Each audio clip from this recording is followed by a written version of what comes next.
ಓಂ ನಮ ಶಿವಾಯ. ಸ್ವಾಮಿ ಗುರುಗಜ್ಜ. ನನ್ನೆಲ್ಲ ಪ್ರೀತಿ ವೀಕ್ಷಕರಿಗೆ ಶಿವಂ ಕನ್ನಡ ಆಧ್ಯಾತ್ಮಿಕ ಚಾನೆಲ್ಗೆ ಸ್ವಾಗತ. ಸೂರ್ಯ ಶುಕ್ರ ಸಂಯೋಗ ಈ ರಾಶಿಯವರ ಜೀವನದಲ್ಲಿ ಭಾರಿ ಬದಲಾವಣೆ ಆಗುತ್ತೆ. ಯಾವ ರಾಶಿಯವರು ಅನ್ನೋದನ್ನು ಹೇಳ್ತೇನೆ. ಅದಕ್ಕಿಂತ ಮುಂಚೆ ನನ್ನ ಚಾನಲ್ ಏನೇನು ಮಾಡಬೇಕು ನೋಡೋದು ಮಾತ್ರ ಅಲ್ಲ, ಸಬ್ಸ್ಕ್ರೈಬ್ ಮಾಡೋದನ್ನು ಮರಿಬಾರ್ದು. ಸಬ್ಸ್ಕ್ರಿಪ್ಷನ್ಸ್ ಫ್ರೀ ಆಗಿರುತ್ತೆ. ಹಾಗೆ ಲೈಕ್ ಮಾಡೋದನ್ನು, ಶೇರ್ ಮಾಡೋದನ್ನು ಆದಷ್ಟು ಮರಿಬೇಡಿ. ಆದಷ್ಟು ಶೇರ್ ಮಾಡಿ, ಲೈಕ್ ಮಾಡಿ. ಹಾಗೆಯೇ ನಿಮ್ಮ ಏನೇ ವೈಯಕ್ತಿಕ ಸಮಸ್ಯೆ ಇದ್ದರೂ ಮುಕ್ತವಾಗಿ ಕಮೆಂಟ್ ಬಾಕ್ಸಲ್ಲಿ ಡೀಟೇಲ್ ಆಗಿ ರಾಶಿ ನಕ್ಷತ್ರದ ಒಟ್ಟಿಗೆ ಬರೆದು ಕಳುಹಿಸಿ. ಗೊತ್ತಿಲ್ಲವಾ ರಾಶಿ ನಕ್ಷತ್ರ, ಡೇಟ್ ಆಫ್ ಬರ್ತ್ ಹಾಕಿ ನಾನೇ ರಾಶಿ ನಕ್ಷತ್ರವನ್ನು ಗುರುತಿಸಿ ಅದಕ್ಕೆ ತಕ್ಕ ಸೂಕ್ತ ಸುಲಭ ಪರಿಹಾರವನ್ನು ಸೂಚಿಸ್ತೇನೆ. ನಾನು ನಿಮ್ಮ ಜೊತೆ ಯಾವತ್ತೂ ಇರ್ತೇನೆ. ಮುಕ್ತವಾಗಿ ಹಂಚ್ಕೋಬಹುದು. ಹಾಗೇನೇ ಆಧ್ಯಾತ್ಮಿಕ ಆಗಿರ್ಬೋದು ಅಥವಾ ಜ್ಯೋತಿಷಕ್ಕೆ ಸಂಬಂಧಪಟ್ಟ ಎಂಥ ಪ್ರಶ್ನೆ ಇದ್ದರೂ ಕೂಡ ನೀವು ಕೇಳಬಹುದು. ಅದಕ್ಕೆ ತಕ್ಕ ರಿಲೇಟೆಡ್ ವಿಡಿಯೋ ಮಾಡಿ ಕೂಡ ಹಾಕ್ತೇನೆ. ನಾನು ನಿಮ್ಮ ಜೊತೆ ಯಾವತ್ತೂ ಇರ್ತೇನೆ. ಹಾಗೆ ನಾನು ನಂಬಿದ ಶಿವದೇವರ ಹಾಗೂ ಕುರುಗಜ್ಜ ದೈವದ ಆಶೀರ್ವಾದ ನನ್ನ ಎಲ್ಲ ಪ್ರೀತಿ ವೀಕ್ಷಕರ ಮೇಲೆ ಸದಾ ಇರುತ್ತೆ. ಸಬ್ಸ್ಕ್ರೈಬ್ ಅಂತ ಒತ್ತುವಾಗ ಸೈಡಲ್ಲಿ ಬೆಲ್ ಐಕಾನ್ ಇರುತ್ತೆ, ಅದರಲ್ಲಿ ಆಲ್ ಅಂತ ಇರುತ್ತೆ. ಅದನ್ನು ಪ್ರೆಸ್ ಮಾಡೋದನ್ನು ಮರಿಬೇಡಿ ಅಂತ ಹೇಳ್ತಾ, ಸೂರ್ಯ ಶುಕ್ರ ಸಂಯೋಗ 18 ವರ್ಷಗಳ ನಂತರ ಸಂಪತ್ತು ಯಶಸ್ಸಿನ ಗ್ರಹಗಳಾದ ಶುಕ್ರ ಮತ್ತು ಸೂರ್ಯ ಮೇಷರಾಶಿಯಲ್ಲಿ ರೂಪುಗೊಳ್ಳುವಂಥದ್ದು. ಇದರಿಂದ ಕೆಲವು ರಾಶಿಗಳ ಸಂಪತ್ತು ಹೆಚ್ಚಳ ಆಗಬಹುದು. ವೈದಿಕ ಜ್ಯೋತಿಷದ ಪ್ರಕಾರ ಗ್ರಹಗಳು ಕಾಲಕಾಲಕ್ಕೆ ಸಾಗುತ್ತವೆ. ಇತರ ಗ್ರಹಗಳೊಂದಿಗೆ ಸಂಯೋಗವನ್ನು ರೂಪಿಸುವಂಥದ್ದು. ಏಪ್ರಿಲ್ 13ರಂದು ಗ್ರಹಗಳ ರಾಜ ಸೂರ್ಯ ಮೇಷರಾಶಿಯನ್ನು ಪ್ರವೇಶಿಸಲಿರುವಂಥದ್ದು ಮತ್ತು ಏಪ್ರಿಲ್ 24ರಂದು ಸಂಪತ್ತು ಸಮೃದ್ಧಿಯನ್ನು ನೀಡುವ ಶುಕ್ರ ಮೇಷರಾಶಿಯನ್ನು ಪ್ರವೇಶಿಸುವಂಥದ್ದು. ಅಂತಹ ಪರಿಸ್ಥಿತಿಯಲ್ಲಿ ಎರಡೂ ಗ್ರಹಗಳ ಸಂಯೋಗ ಮೇಷದಲ್ಲಿ ಸೂರ್ಯ ಮತ್ತು ಶುಕ್ರನ ಸಂಯೋಗವನ್ನು ಉಂಟು ಮಾಡುವಂಥದ್ದು. ಇದರಿಂದ ಕೆಲವು ರಾಶಿಗಳ ಅದೃಷ್ಟ ಬೆಳಗಬಹುದು. ಅಲ್ಲದೆ ಈ ಜನರ ಸಂಪತ್ತಿನ ಅಪಾರ ಹೆಚ್ಚಳವಾಗಬಹುದು. ಈ ಅದೃಷ್ಟದ ರಾಶಿಗಳು ಯಾವುವು ನಾನು ಹೇಳ್ತೇನೆ. 12 ರಾಶಿಗೆ ಕೂಡ ಪ್ರತಿಯೊಂದು ಗ್ರಹಗಳ ಸಂಚಾರ 12 ರಾಶಿ ಮೇಲೆ ಪರಿಣಾಮ ಬೇರೆ ಬೇರೆ ಇರುತ್ತೆ. ಅದರಲ್ಲಿ ಕೆಟ್ಟದಾಗಲಿ ಒಳ್ಳೆಯದಾಗಲಿ.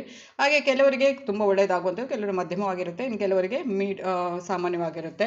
ಈ ಒಂದು ಗ್ರಹಗಳ ಸಂಚಾರದಿಂದ ಸಂಯೋಗದಿಂದ ಮೊದಲನೇದಾಗಿ ಮೇಷರಾಶಿಯವರಿಗೆ ಹೇಗಿದೆ ಅಂತ ನೋಡೋದಾದರೆ, ಸೂರ್ಯ ಮತ್ತು ಶುಕ್ರನ ಸಂಯೋಗ ಈ ರಾಶಿಗೆ ಪ್ರಯೋಜನಕಾರಿಯಾಗಲಿದೆ. ಏಕೆಂದರೆ ಈ ಸಂಯೋಗ ನಿಮ್ಮ ರಾಶಿಚಕ್ರದ ಲಗ್ನ ಮನೆಯ ಮೇಲೆ ರೂಪುಗೊಳ್ಳುವಂಥದ್ದು. ಆದ್ದರಿಂದ ಈ ಸಮಯದಲ್ಲಿ ನಿಮ್ಮ ಆತ್ಮವಿಶ್ವಾಸ ತುಂಬಾ ಹೆಚ್ಚಾಗುವಂಥದ್ದು. ಅಲ್ಲದೆ ಈ ಅವಧಿಯಲ್ಲಿ ನಿಮ್ಮ ಬ್ಯಾಂಕ್ ಖಾತೆಯಲ್ಲಿ ಮೊದಲಿಗಿಂತ ಅಂದರೆ ಹಣದ ಒಂದು ಹರಿವು ಹೆಚ್ಚಾಗುವಂಥದ್ದು, ಆರ್ಥಿಕ ಪರಿಸ್ಥಿತಿ ಸುಧಾರಿಸುವಂಥದ್ದು.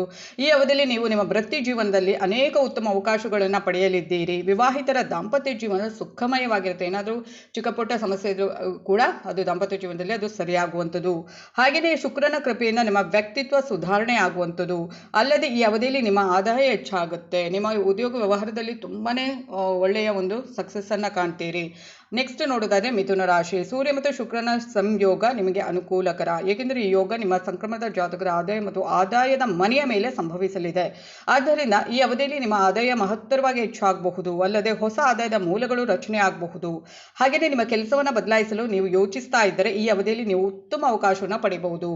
ಹಾಗೆಯೇ ಅಲ್ಲದೆ ಉದ್ಯೋಗಸ್ಥರು ಕೆಲಸದ ಸ್ಥಳದಲ್ಲಿ ಹೊಸ ಹೊಸ ಜವಾಬ್ದಾರಿಗಳನ್ನು ಪಡೆಯಬಹುದು. ಅದು ಕೂಡ ಒಳ್ಳೆಯದಾಗಿರುತ್ತೆ, ಪಾಸಿಟಿವ್ ಆಗಿರುತ್ತೆ. ಹಾಗೆ ಷೇರು ಮಾರುಕಟ್ಟೆ ಅಥವಾ ಬೇರೆ ಬೇರೆ ಒಂದು ಕಡೆಯಲ್ಲಿ ನೀವು ಏನಾದರೂ ಹಣದ ಹೂಡಿಕೆ ಮಾಡಿದರೆ ಅದರಲ್ಲಿ ತುಂಬ ಲಾಭ ಪಡೆಯುವಂಥದ್ದು.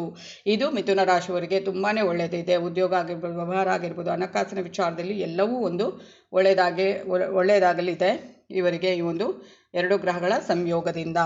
ಹಾಗೆಯೇ ಮುಂದೆ ನೋಡೋದಾದರೆ ಯಾವ ರಾಶಿ ಅಂತ ನೋಡೋದಾದರೆ ಅದು ಕಟಕ ರಾಶಿ. ಕಟಕ ರಾಶಿಯವರಿಗೆ ಈ ಒಂದು ಶುಕ್ರ ಮತ್ತು ಸೂರ್ಯನ ಸಂಯೋಗ ಯಾವ ಥರ ಇದೆ, ಅವರಿಗೆ ಯಾವ ಥರ ಒಂದು ವೃತ್ತಿ ಜೀವನದಲ್ಲಿ ಆಗಿರ್ಬೋದು ಅಥವಾ ಕುಟುಂಬದಲ್ಲಿ ಅಥವಾ ಪ್ರತಿಯೊಂದರಲ್ಲಿ ಯಾವ ಥರ ಒಂದು ಒಳ್ಳೆಯದನ್ನು ತರುತ್ತೆ ಅಂತ ನೋಡೋದಾದರೆ, ಸೂರ್ಯ ಮತ್ತು ಶುಕ್ರನ ಸಂಯೋಜನೆ ನಿಮಗೆ ತುಂಬ ಪ್ರಯೋಜನಕಾರಿಯಾಗಲಿದೆ. ಈ ಸಮಯದಲ್ಲಿ ನೀವು ಕೆಲಸ ಮತ್ತು ವ್ಯವಹಾರದಲ್ಲಿ ಉತ್ತಮ ಯಶಸ್ಸನ್ನು ಪಡೆಯಬಹುದು. ಕರ್ಕಾಟಕ ರಾಶಿಯಿಂದ ಕಟಕ ರಾಶಿಯವರು. ಅಲ್ಲದೆ ಈ ಅವಧಿಯಲ್ಲಿ ಅದೃಷ್ಟ ನಿಮ್ಮ ಕಡೆ ಇರುವಂಥದ್ದು. ಧಾರ್ಮಿಕ ಚಟುವಟಿಕೆಗಳಿಗೆ ಸಂಬಂಧಿಸಿದ ಪ್ರಯಾಣದ ಸಾಧ್ಯತೆ ಕೂಡ ಜಾಸ್ತಿ ಇರುವಂಥದ್ದು. ಅಷ್ಟೇ ಅಲ್ಲ, ನಿಮಗೆ ಪ್ರಗತಿಯ ಸಾಧ್ಯತೆಗಳು ಅಂದರೆ ನೀವು ಏನೋ ಉದ್ಯೋಗ ವ್ಯವಹಾರದಲ್ಲಿ ಕೂಡ ತುಂಬಾ ಪ್ರಗತಿಯನ್ನು ಹೊಂದುವಂಥದ್ದು, ತುಂಬಾ ಅದರಲ್ಲಿ ಒಳ್ಳೆಯ ಒಂದು ಸಮಯವನ್ನು ನೋಡುವಂಥದ್ದು. ಹಾಗೆಯೇ ಅದೇ ಸಮಯದಲ್ಲಿ ಏನಾದರೂ ನಿಮಗೆ ಕೆಲಸ ಇದ್ದರೆ ಅಂದರೆ ನಿರುದ್ಯೋಗಿಗಳಾಗಿದ್ದರೆ ಹೊಸ ಹೊಸ ಉದ್ಯೋಗ ಅವಕಾಶಗಳನ್ನು ಪಡೆಯಲು ಸಾಧ್ಯವಾಗುತ್ತೆ. ಅಲ್ಲದೆ ಈ ಸಮಯದಲ್ಲಿ ಉದ್ಯಮಗಳು ಉತ್ತಮ ಲಾಭವನ್ನು ಉತ್ತಮ ಉದ್ಯಮದಲ್ಲಿ ಕಾಣಬಹುದು. ಈ ಅವಧಿಯಲ್ಲಿ ನಿಮ್ಮ ತಂದೆಯೊಂದಿಗಿನ ನಿಮ್ಮ ಸಂಬಂಧ ಕೂಡ ತುಂಬ ಉತ್ತಮವಾಗಿರುತ್ತೆ, ಗಟ್ಟಿಯಾಗಿರುತ್ತೆ. ಏನಾದರೂ ಮನಸ್ತಾಪ, ಚಿಕ್ಕ ಪುಟ್ಟ ಮನಸ್ತಾಪ ನಿಮಗೆ ಮತ್ತು ನಿಮ್ಮ ತಂದೆಗೆ ಇದ್ದರೆ ಅದೆಲ್ಲ ಈ ಒಂದು ಸಮಯದಲ್ಲಿ ಸರಿಯಾಗುವಂಥದ್ದು. ಈ ಥರ ಗ್ರಹಗಳ ಸಂಚಾರ ಕೆಲವು ರಾಶಿಯವರಿಗೆ ತುಂಬ ಒಳ್ಳೆಯದಿರುತ್ತೆ ಎಲ್ಲ ವಿಷಯದಲ್ಲೂ. ಹಾಗಂತ ಕೆಟ್ಟದ್ದು ಬೇರೆಯವರಿಗೆ ಕೆಟ್ಟದ್ದು ಅಂತ ಇಲ್ಲ, ಕೆಲವರಿಗೆ ಸಾಮಾನ್ಯವಾಗಿದೆ, ಇನ್ನು ಕೆಲವು ಮಧ್ಯಮ ಆಗಿರುತ್ತೆ ಅಷ್ಟೇ. ಇದು ಇವತ್ತಿನ ವಿಡಿಯೋ ಆಗಿರುತ್ತೆ. ಮುಂದಿನ ವಿಡಿಯೋದಲ್ಲಿ ಮತ್ತೆ ಭೇಟಿ ಆಗ್ತೀನಿ. ಅಲ್ಲಿವರೆಗೆ ನನ್ನೆಲ್ಲ ಪ್ರೀತಿ ವೀಕ್ಷಕರಿಗೆ ಧನ್ಯವಾದಗಳು.